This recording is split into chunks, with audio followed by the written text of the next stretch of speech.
What is up, everyone, and welcome to a very special edition of The Danny Show. I'm your host, Daniel Cody, giving you commentary and reviews on all things wrestling. Now, you're probably wondering what I'm doing here so early, and that is to review NXT.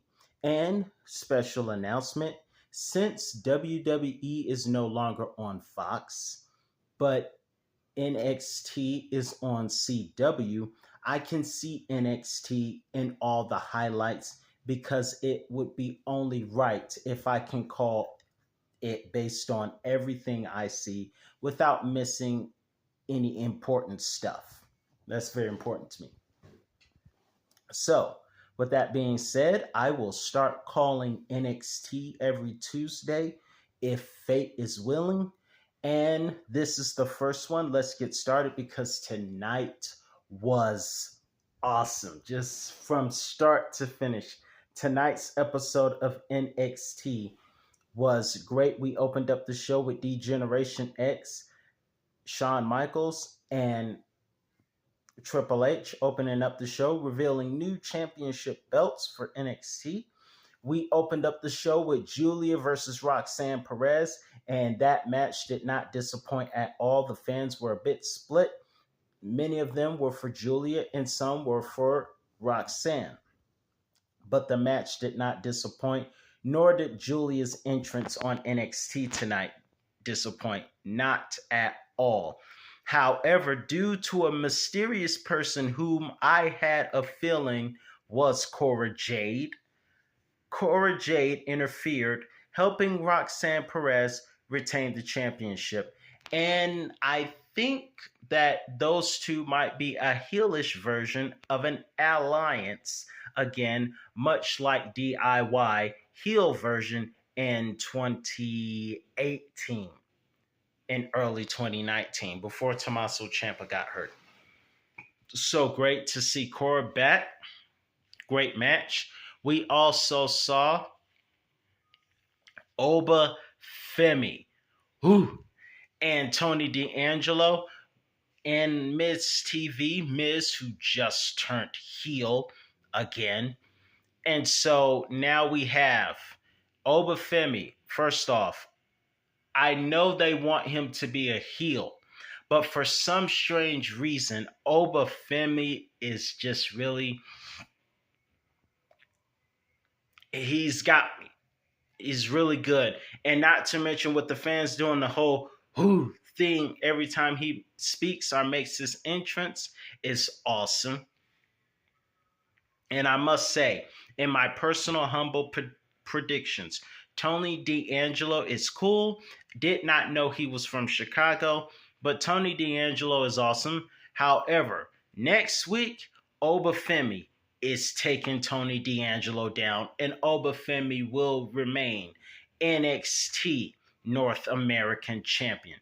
Speaking of North Americans, Kalani Jordan, girlfriend of SmackDown's Carmelo Hayes, came on NXT programming to be special guest commentator to watch Jada Parker and Lola Vice team up against Fatal.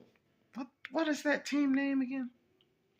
It's not Fatal Attraction, but it is the team of Fallon, JC Jane, and whoever the heck that woman in green was. Nonetheless, the girl in green is what I'm gonna call her. But nonetheless, Jada Parker and Lola Vice, I really thought they would make a great tag team.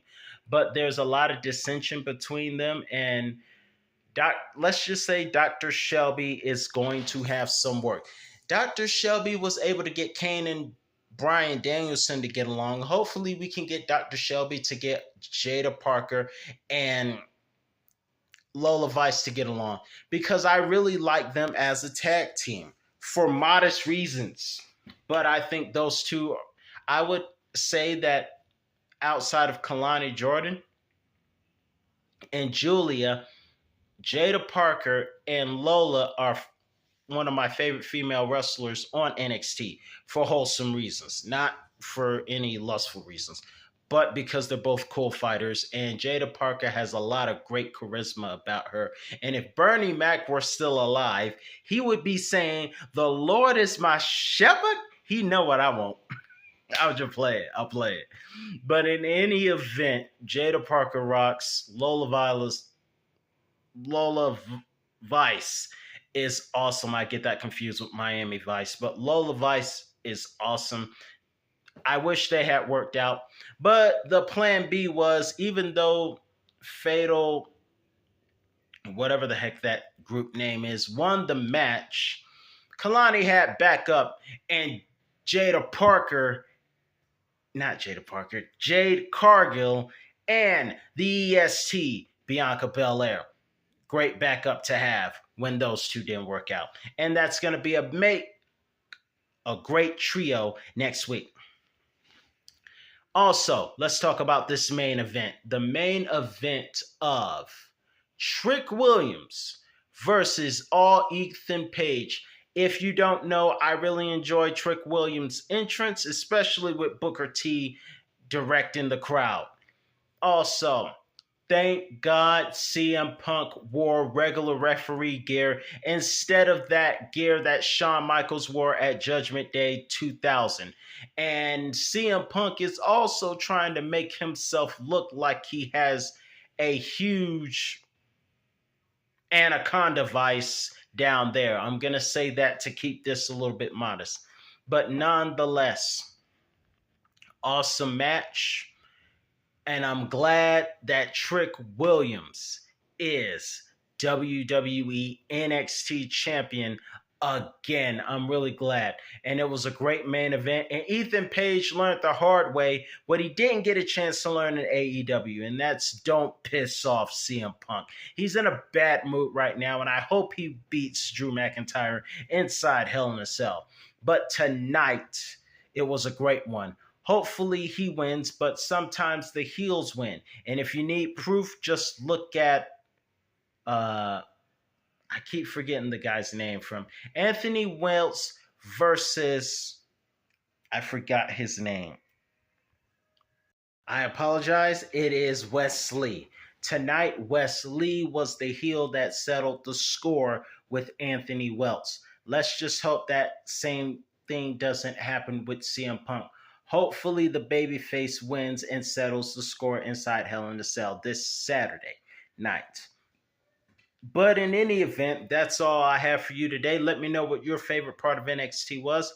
I'm your host, Daniel Cody, and I'll be back with another review on all things wrestling. Because as of right now, Danny is NXT.